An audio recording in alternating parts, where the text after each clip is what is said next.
పశ్చిమ గోదావరి జిల్లా అగర్తిపాలెంలో TDP party సభ్యత్వ నమోదు కార్యక్రమంలో మంత్రి నిమ్మల రామానాయుడు పాల్గొన్నారు. రోజు రోజుకు తెలుగుదేశం పార్టీ సభ్యత్వ నమోదుకు ఆదరణ పెరుగుతోందని ఆయన అభిప్రాయం వ్యక్తం చేశారు. స్వయంగా మంత్రి రామానాయుడు ఇంటింటికి తిరిగి సభ్యత్వ నమోదు చేయించారు.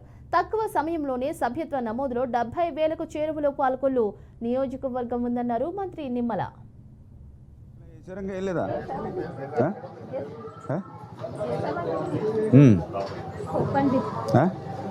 అక్టోబర్ 26వ తేదీన ఆంధ్రప్రదేశ్ రాష్ట్ర వ్యాప్తంగా మొదలైనటువంటి తెలుగుదేశం పార్టీ సభ్యత్వ నమోదుకు విశేషమైనటువంటి స్పందన ప్రజల నుండి లభిస్తున్నటువంటి పరిస్థితి.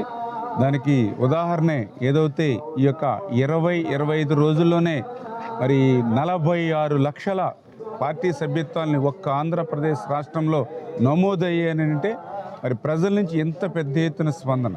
అందులో కూడా ప్రత్యేకించి ఇప్పుడే నేను చూస్తూ ఉన్నాను. ఏదైతే మన పాలకొల్లు నియోజకవర్గంలో కూడా ఈరోజు ఇప్పటి వరకు చూసినట్లయితే 67,430 ఈ యొక్క 20-25 రోజుల్లో మా నియోజకవర్గంలో నమోదైనటువంటి పరిస్థితి.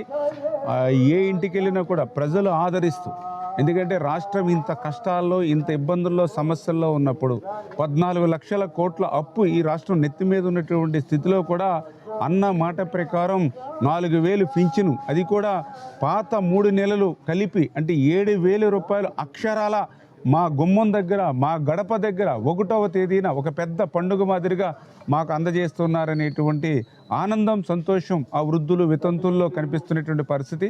అదేవిధంగా బసవతారకం క్యాన్సర్ ఆసుపత్రి ద్వారా ఏదైతే వైద్యం సాయం అందించేటువంటి విషయంలో కానీ ఇట్లా మానవత్వంతో ఏ పార్టీ కూడా పనిచేయటువంటి విధంగా జాతీయ రాజకీయాల్లో కూడా చూడటువంటి విధంగా తెలుగుదేశం పార్టీ ఈరోజు అనేకమైనటువంటి కార్యకర్తల సంక్షేమ నిధిగా పనిచేస్తూ